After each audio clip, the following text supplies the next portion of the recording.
Dito naman tayo sa isang OFW na namatay. Actually, nakauwi na to at nailibing na yata ito, no? Sa sa Pilipinas. Kailan to namatay? January? Nakauwi ng Pebrero. Nailibing ngayong March. Well, ang sinasabi kasi ng mga tao, parang may foul play daw. Okay, sabi ng iba. So, may mga tao na hindi ko alam kung alam nila yung process, kung paano yung gagawin, anong ginagawa kapag may alleged na namatay o alleged na foul play.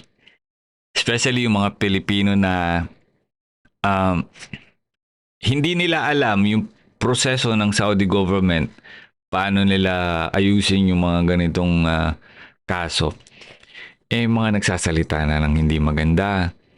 Kagaya na lamang nito. Okay, pakinggan na lang natin siya. Direct to the point tayo mga kaboksa.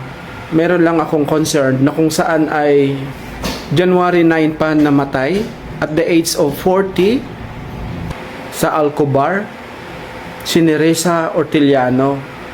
Hanggang ngayon hindi pa naibabalik sa Pilipinas. Ito po ay public service lang. Again, this is an old video, no? So why we are uploading it again? To educate people. Okay? To educate people, to correct some error. Okay? Iko-correct lang natin yung error.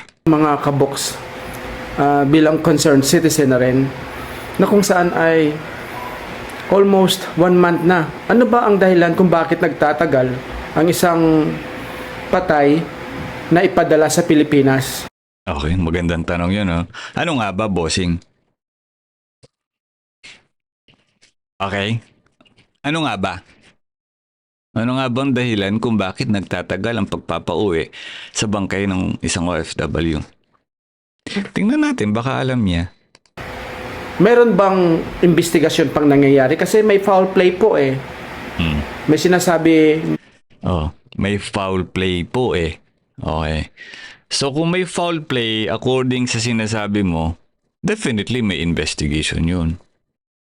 OFW ba to? Ang ating embassy sa Alcobar. Oops, walang embassy sa Alcobar. Wala pong embassy sa Alcobar. Okay. Wala nga ang opisina yun eh. Nasa ano sila, nasa mall eh. Diba? Nirerentahan nila yung mall. Isang area sa mall. Tenant sila doon. Okay. Saudi Arabia ay ito daw ay nadulas or nabagok yung ulo sa pagkadulas niya sa banyo. Okay, kung sinasabing na ganyan, makikita naman yun eh. 'Di ba makikita naman po yan sa hospital pa lang, i-check nila yan eh. Okay, anong cause ng ng pagkakabagok eh. 'Di ba? Ngayon, kung matalino kayo, okay? Gamitan niyo po ng siyensya. 'Di ba? Hindi yung emosyon, kasi kung emotion ang paiiralin ninyo dahil OFW siya, dahil matagal ng na namatay, pumanaw, hindi makauwi, at ngayon dino-double check kung ano talaga sanhi ng pagkamatay, dapat maging happy tayo doon. Kasi kung kayo sa pakiwari nyo namatay na may foul play tas hindi chinek yan, hindi inotopsy ng Saudi government yan, hindi inayos ng MWO yan, doon kayo magalit, di ba? Na kung saan under investigation po ito, na kung saan yung kanyang tatay ay almost 2 to 3 days nang tumatawag sa inimbestigahan pala eh. So anong reason kung bakit ka nagbibideo at sinasabi mo na gaano katagal ang pagpapauwi? Ikaw na nga nagsabi, iniimbestigahan. So syempre, yun yung reason kung bakit tumagal ang pagpapauwi sa bangkay ng OFW. Tama, hindi? kanyang anak ay hindi sinasagot ng anak. Kaya ang mismo yung tatay niya ang pumunta ng OWA kahit ito po ay gabi na gawa ng concern sa nangyayari sa kanyang anak kung bakit hindi na ito sumasagot. Kung wala man pong foul play, bakit ayaw sagutin ng kanyang amo or yung employer yung phone or Kung wala pong foul play, bakit ayaw sagutin? Hindi namin alam. Hindi namin alam. Ba't kami tinatanong yun? Di ba? tawagan ng employer yung agency or yung embassy ng Pilipinas dyan sa Alcobar. Once na yung tao po namatay, okay? Tatawag tapos yung katawan ng OFW dinala sa ospital. Kapag namatay doon, ang gagawin po ng ospital, tatawag ng pulis. Lalo na kung yung kaso po ay merong gaya na sinabi mo na bagok, 'di ba? Tatawag po ng pulis yung ospital. Ito tinuturuan na kita ha. Para sa susunod na mga may-encounter mong ganyang kaso, ito tinuturuan kita. Ano yata ito? Advocate wannabe. Okay? Dapat may idea ka. Okay? Kasi kung wala kang idea sa proseso sa Saudi Arabia, ang sinasabi mo ngayon, pawang emosyon mo lang. Nandito lang yan. Okay? Walang matibay na ebidensya. Gets mo ba, boss? So, pag nasa ospital, namatay, ang gagawin ng ospital, tawag ng pulis. O pag confirm patay, ang pulis tatawag ng polo, tatawag ng embassy. O, may namatay dito, kalahi nyo. Do you understand? Yung employer, posible tumawag na yan saan? Sa agency. O. Ngayon, kung bakit hindi sinasagot ng employer yung tawag ng tatay ng OFW na namatay sa Alcobar, hindi namin alam yun kung bakit. Dapat tinanong mo. Eh, ang nangyayari, wala po eh. Nagpapabingi-bingihan. At bukod doon, mga kaboks, kung hindi po tayo lalapit kay Rafi Tulfo, hindi po kaagad maibabalik ng maaga ang bangkay dito sa Pilipinas. Mali ka dun. Mali ka dun. May mga kaso ng maltreatment. May mga kaso ng pagpatay, molestation. Namatay sa Saudi, sa Middle East, ano mang bansa. Alam na ng Polo, alam na ng OWA bago pa malaman ni Rapi Tulfo. May database ho yan. Gaya na sinabi ko kanina, kung totoong namatay siya at may foul play ang ospital, may sistema yan eh. Ang ospital, okay, tatawag ng pulis, namatay.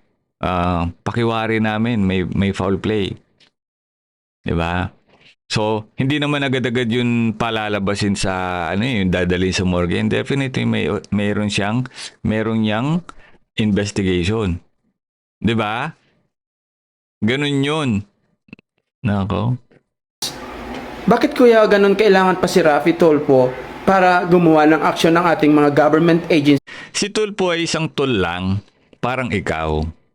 Okay? Na kung saan pinaparating ninyo ang impormasyon o mga sentimiento, mga concern ninyo. Dahil hindi kayo nabibigyan ng pansin ng gobyerno natin. Kasi yung gusto natin kasi, ang gusto kasi natin, ora-orada. 'Di ba? Depende sa sitwasyon, depende sa emosyon. 'Di ba? Fan pala ito ni Rapi Tulfo. Do you understand po? Okay? Naintindihan niyo ba? One of the reason kung bakit nilalapitan din si Senator Rapi Tulfo ng mga Pilipino, ng mga OFW, because senador nga eh. 'Di ba? Senador siya. Tao gobyerno siya. Pinapasahod siya ng gobyerno na pinapasahod niyo po. So, ganun po yung nangyayari. Do you understand po? Parang sa nagkasakit ka, lapit ka kanino? Kay Mayor. 'Di ba? Kagaya ng OWA, Department of Migrant Workers, or DFA. Hindi na kailangan sila na mismo yung gumawa ng aksyon. Okay, mali po kayo eh.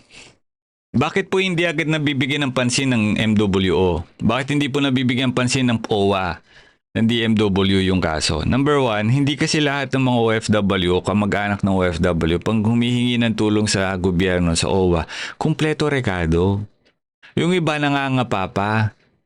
'Di ba? Kagaya mo, how sure you are sa mga sinasabi mo. 'Di ba? Dapat ho kasi may mga tao po na pag lumapit po sa gobyerno, dapat detalyado po binibigay. Pansinin niyo po. Lumapit ka kay Senator Rapi Tulfo. Anong ginagawa ng Senator Rapi Tulfo in action? 'Di ba ini-interview? Di ba ini-interview po? So bakit po ini-interview? Para malaman nila ang punot dulo. Naintindihan mo ba, boss? O halimbawa ikaw, lumapit ka sa OWA, tapos hindi mo alam yung nangyari, hindi mo kilala yung taong nilalapit mo.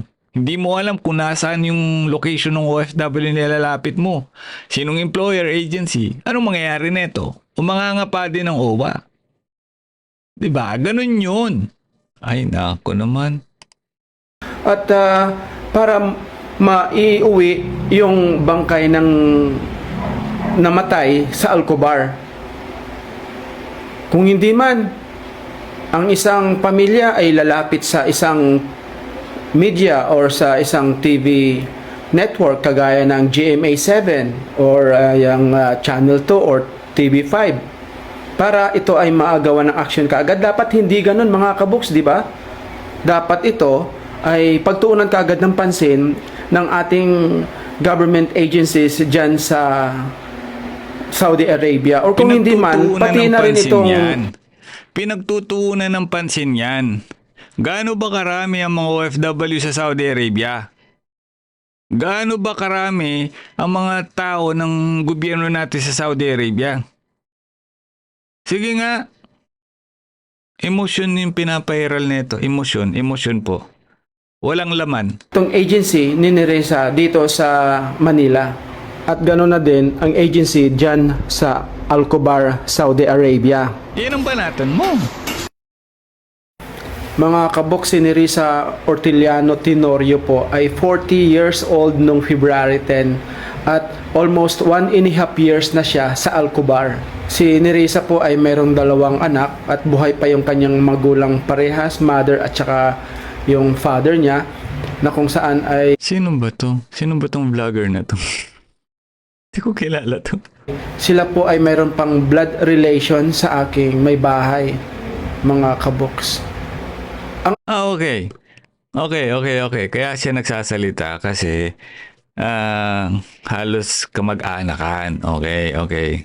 Ang akin lang gustong iparating sa ating gobyerno na kung saan ay lalong-lalo Parang si chairman, yung isang advocate sa Pilipinas, kakawig niya no? na dito sa ating mga agencies na kung saan ay sila ang responsible sa remains ni Neresa ay pagtuunan nila ng pansin. Huwag po nilang sabihin sa father ni Neresa na maraming ginagawa or hindi. Dapat pinuntahan mo yung agency, nandiyan ka lang din naman pala. 'Di ba? Sa ginagawa mo kasi pwede ka pang kasuhan ng agency yun eh. Paano kami maniniwala sa sinasabi mo? Sige nga. Ako pa naman yung tao na hindi ako naniniwala basta-basta. Siya ang pagtuunan ng pansin ng embassy doon sa Saudi Arabia. Hindi po. Pagtuunan niyo po ng pansin itong si Neresa Orteliano Tenorio kasi ng January 9, 2025 pa ito namatay at ngayon ay February 12 na. May requirements yan, tol. Bida-bida kayo, no? May requirements yan. Ang pagpapauwi, hindi yung namatay bukas para ka nagtapo ng basura. Hindi ganun yun. Okay? Hindi ganun yun. So may mga documentary requirements yan, hindi basta-basta bibigyan ng exit clearance yan ng Saudi government. Okay? Ito sablay din to eh. Hindi po. Dapat yung pagtuunan ng pansin. So, may taong humihingi ng tulong ngayon. Patay na yung OFW. Again, we regret, no? Siyempre patay, no? With the respect with the person na namatay. So, babaliwalain natin na nahingi ng tulong ngayon dahil may namatay. Hindi ganun. Diba? Hindi ganun. May requirements siyang patay, parang tao na buhay. Kung ang tao ng buhay, kailangan ng e-travel, passport, ticket, exit, pauwi ng Pilipinas. Ganon din ang patay. Tanggalin mo lang yung e-travel. Siyempre, hindi ka nagagawa ng e-travel. Patay ka na eh. Anong utak meron tong taong to? Napaka selfish mo. Naiintindihan ko yung sentimiento mo, no? Naiintindihan ko kung saan ka nang gagaling kasi namatayan kayo. Pero napaka napakapangit naman yata ang tingnan na, ay hindi po. Bigyan pansin yan. Paano kung hindi naman polo? Hindi naman polo yung problema dyan eh. Nagraran ka sa maling tumatahol ka sa maling bahay eh. 'Di ba? Sabagay kapag ang aso tahol ng tahol, hindi niya kilala yung tao, tatahulin niya talaga, no? Hindi naman problema ng polo 'yan eh. Hindi gobyerno may problema diyan. Gaya ng sinasabi mo, ang agency ang dapat magpauwi diyan. Trabaho nila 'yun. Trabaho nila 'yun. Ay nako. May katagalan na po. Huwag niyo po munang unahin yung mga kung ano-ano dyan. Unahin niyo po muna yung patay. Bakit? Araw-araw ba may patay? Paano ko sabihin ko oo? Paano ko sabihin ko oo? May magagawa ka ba? Bobo. Di ba? Minsan lang? Or Ano? Minsan lang? Grabe to. Baka bobo. Baka bobo mo, boy. Grabe to. hindi ko lang alam mga kabuksa, Oh, hindi mo pala alam. Ba't ka nagsasalita ng ganyan?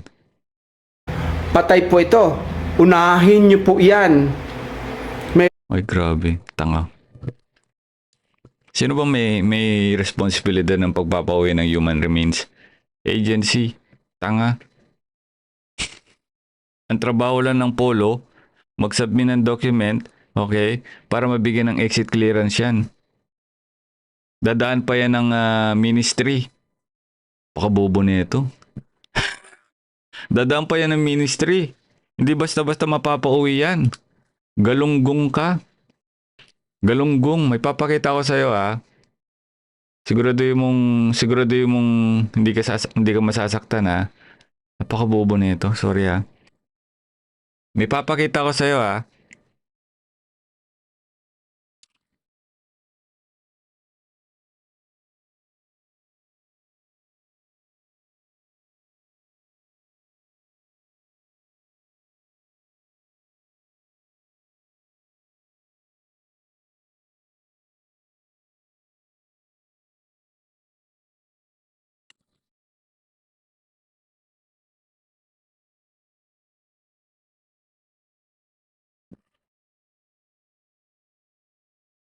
Okay. May papakita ko sa'yo Para may matutunan ka. Ako nandito sumusopla talaga ako. Sinusopla ko talaga yung mga mali-mali yung mga pinagsasabi. Okay. Basahin mo na lang Basahin mo na lang. Ayan. Basahin mo Basahin mo, tol. Ayan. Ang pagpapauwi sa katawan ng yumaong OFW.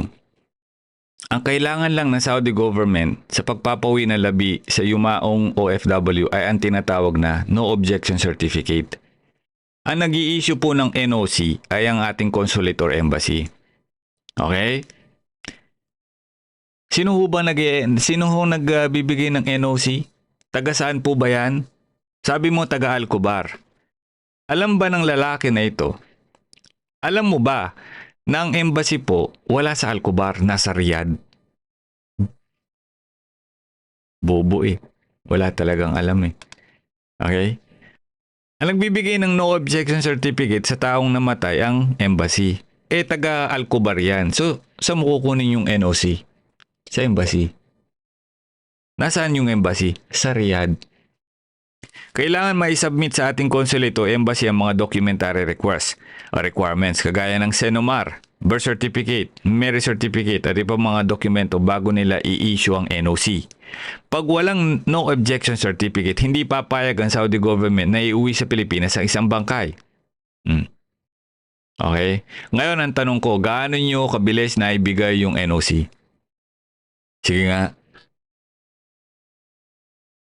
Gunggong. Ililibing nila ito sa kaharian kapag matagal na walang NOC at na naisumite sa police station na may hawak ng kaso ng namatay.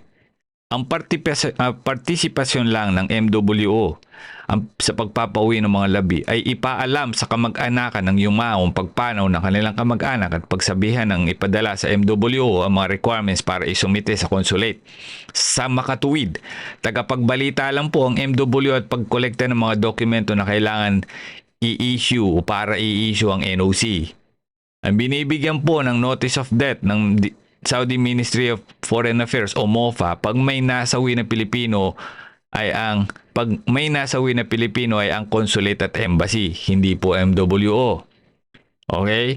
Kaya hindi alam ng MWO ang pagkamatay ng isang OFW kung hindi ipapaalam sa kanila ng consulate o embassy tungkol dito.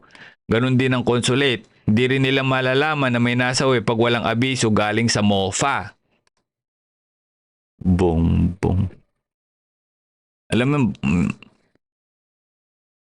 emotional kasi yung ibang Pilipino eh. Hindi nila kasi alam yung mga ganyang sistema. Pag namatay, akala naman ng mga ito, 24/7 na nasa social media yung embassy. Hindi naman wannabe vlogger yung mga yan. Hindi naman ninyo kagaya na content creation kahit may trabaho kayo, nagko-content kayo. Anong utak meron tong mga to?